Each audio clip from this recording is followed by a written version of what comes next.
अपना आप ही देखते रहते थे। घर से आईना देखना बुरी बात नहीं, लेकिन सिर्फ अपना आप ही देखते रहना और हर वक्त देखते रहना, खुदा मुझे ऐसी खुदाई ना दे कि अपने सिवा कुछ दिखाई ना दे। ये भी कोई इतना ठीक मसला नहीं। आप गौर फरमाए, क्या अर्ज करना चाहता हूं आपकी खिदमत में मेरे अजीज। एक तो अगर मैं बड़ी समझदारी से और बड़े गौर से और बड़ी तवज्जो से आपको ये बात समझाना चाहता हूं कि अगर हुजूर से प्यार करोगे ना, तो ये जितनी दौलतों की और शोहरतों की मोहब्बत दिल में आती है, ये खुद ब खुद निकल जाएगी, खुद ब खुद निकल जाएगी, आसानी हो जाएगी, जीना आसान हो जाए। दूसरी बात आपकी खिदमत में अर्ज करूं, हम ना ताज़ा दम नहीं रहते, हम परेशान रहते हैं, हम बोर होते हैं, हमारी तबीयतें बाज़ोकात जल्दबाजी करती हैं, हम बाज़ोकात उलझ जाते हैं, करार तलाश करते हैं। उस करार को तलाश करने के लिए फिर बाज़ लोग उल्टी सीधी मूवीज़ देखते हैं।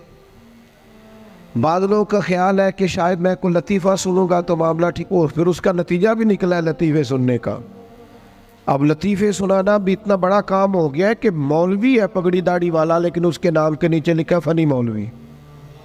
खुदा के बंदे, ये संजीदा स्टेज है, दीनदार लोगों का करने का काम है, आप क्या कर रहे हैं? मौलवी भी फनी होता है, 6 मानादार है कि हमारा मिजाज था हर चीज शुगल मेला, हर चीज हंसना उलझना। मेरे अजीज, हम चूंकि सुकून चाहते थे, कुछ ने इधर उधर की मूवी देख ली, कुछ ने हंस लिया, कुछ सैर को चले गए, कुछ का ख्याल था खाने खा लेंगे तो सुकून आ जाएगा। याद रखना, इन चीज़ों में सुकून नहीं है, इनमें तो आप उलझते जाएंगे। मजीद तो सुकून कहाँ है, करार कहाँ है? आप कभी सहाबा की जिंदगियां देखें ना, हालात जिस तरह के भी थे ना, उनको जो सुकून मिलता था वो रुखे मुस्तफ़ा से मिलता था। उनकी तबीयत पूरी लग गई थी कि हुजूर अलैहिस्सलाम की जो यादें हैं वो दिल को ताज़ा करती। उनका ख्याल था कि बाहर अगर किसी चीज़ का नाम है तो वो जिक्र मुस्तफ़ा है, याद मुस्तफ़ा है और दीदार मुस्तफ़ा है। आला हजरत मुफ्ती हैं, फतवा देते हैं। आला हजरत मुफस्सिर कुरान है, कंजुल ईमान बजाते खुद एक तफसीर है, तर्जुमा ही तफसीरी है। आला हजरत मुहद्दिस हैं, वो जब अहादीस मुबारका का हवाला देते हैं तो यूँ लगता है कि जैसे बड़ी गहरी नज़र है इनकी, रावियाने हदीस पर भी, उसूल पर भी, और हाफजा भी मजबूत है हिफ्ज़े हदीस के लिहाज। सारी चीज़ें उनके पास थी, लेकिन वो पता क्या कहते थे? कहते थे ये जो मेरा दिल चमकदार है ना, और ये जो मेरी तबीयत हल्की फुल्की है, उसकी वजह ये है कि उनकी महक ने दिल के गुंचे खिला दिए।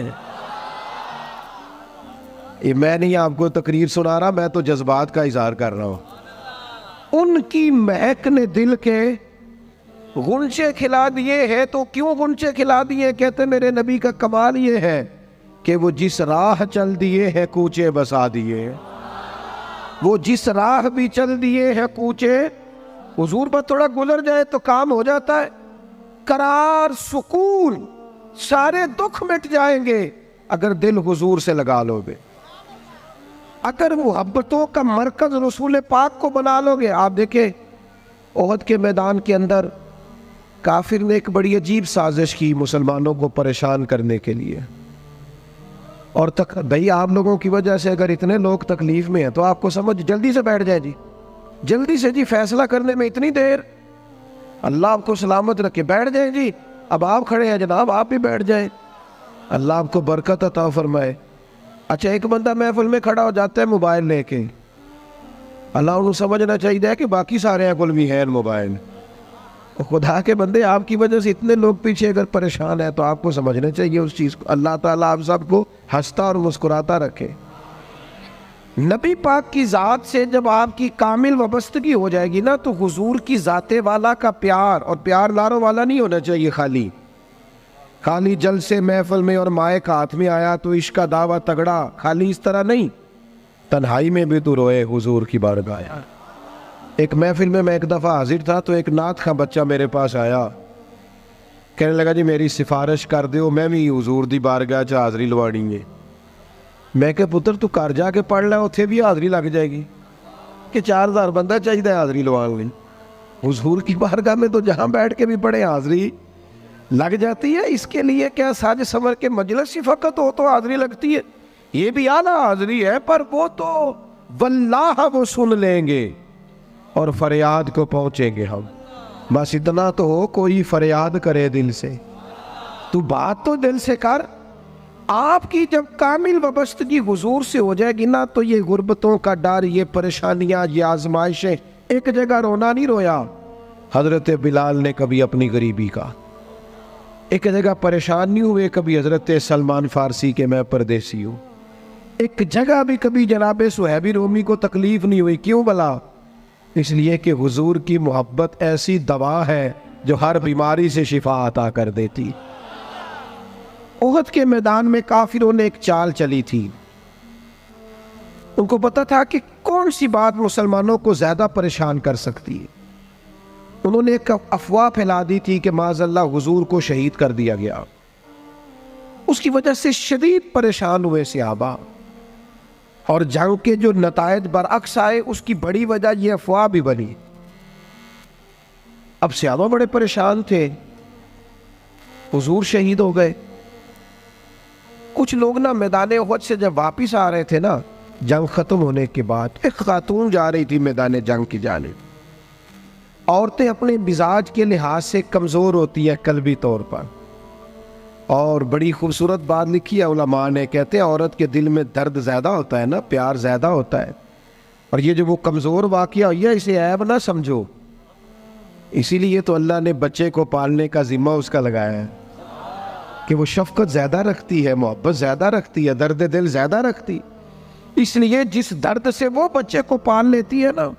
मेरा बेटा एक दिन घर में कुछ पका हुआ था, उसकी अम्मा कहने लगी खाना खाओ, कहता है मैं नहीं खाना। ओदी अम्मा कहती मैं बड़ा जोर लाया, बड़ी मेहनत की थी, बड़ी गर्मी च पकाया, अज तो यही खाना पैना है। कहने लगा मैं नहीं खाना, मैं आराम से खाना खा रहा हूँ। अब वो माँ बेटा बहस कर रहे हैं। थोड़ी देर गुजर गई तो मैनू कहती तुसी क्यों नहीं बोलते? मैं क्या मैनू पता है किन्ने जितना है, थोड़ी देर बाद खलो जाओ, मैनू पता है किन्ने जितना है। वो बच्चा उठ के अंदर चला गया, कहने लगा मैं नहीं खाता, तुसी खाओ। वो फिर 5 मिनट लगे तो वो पकाना शुरू करता जो बच्चा कह रहे हैं। तो मैं क्या मैंने तो पता है ना नतीजा की है, तो इस बहस में जाने की ज़रूरत है। इसलिए कि माँ औलाद के सामने हमेशा ही हार जाती है। वो औलाद के सामने जीत सकती, वो नहीं जीत सकती ना। शफकत ऐसी है। औरतें मिजाज के लिहाज से अल्लाह ताला ने नरमी दी होती, इसको ऐब ना जाना जाए, ये अल्लाह ताला ने उन्हें वदियत की है चीज़। तो खातून जा रही है मैदान उहद की जानिब, वहां से सहाबा आ रहे।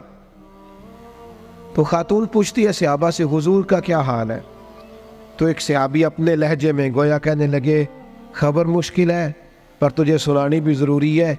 इस जंग में तेरे भाई का इंतकाल हो गया है। बहन के लिए इससे बड़ी भी कोई खबर होगी कि भाई का इंतकाल हो गया? वो खातून ने ये खबर सुनी, इन्ना लिल्लाहि व इन्ना इलैहि राजिऊन पढ़ा, आगे गुजर गई। अगले सहाबी से जाके पूछती है हुजूर का क्या हाल है, और बेचैन है, दौड़ी जा रही। ये मेरी बात को समझे आप। किसी एक जगह जब आपकी मोहब्बत का गलबा होता है तो फिर बाज गम लगते ही नहीं। आपकी कैफियत ही और होती है जिंदगी गुजारने में। आगे बढ़ी, एक और सहाबी मिले, उनसे पूछती है हुजूर का क्या हाल है? तो कहने लगे मेरे पास तेरे लिए एक बड़ी सख्त खबर है, तेरे शौहर का इंतकाल हो गया। उसने थोड़ी देर के लिए खामोशी इख्तियार की, अल्लाह की रज़ा पे राज़ी रहने के कलिमात अदा की और आगे बढ़ी। एक और शख्स से सवाल, ये ज़रा सोचते जाना, ये खबरें अगर अचानक मिले, भाई चला गया है, बाप चला गया है, इसको सोचना, अपने ऊपर तारी करना, खुदा ना करे ऐसा हो। पर जब खबर मिले तो कैफियत क्या होती है। वो खातून आगे बढ़ी तो एक शख्स और मिला, पूछती है ज़रा बताओ ना हुजूर का क्या हाल है? तो कहने लगे मेरे पास तेरे लिए खबर है कि तेरे वालिद भी इस जंग में शहीद हो गए। बेटियों का तो मेका ही बाप से होता है, माँ से होता है। वालिद चले गए, थोड़ी देर के लिए गर्दन झुकी, कलिमात अदा की, और फिर पूछती है सियाबी से, वालिद चले गए, भाई चले गए, शौहर चले गए, मुझे बताओ कि मेरे नबी पाक का क्या हाल है। तो सियाबी कहने लगे, अल्हम्दुलिल्लाह मैं ज़ियारत करके आया हूँ, रसूल पाक बिल्कुल ठीक है।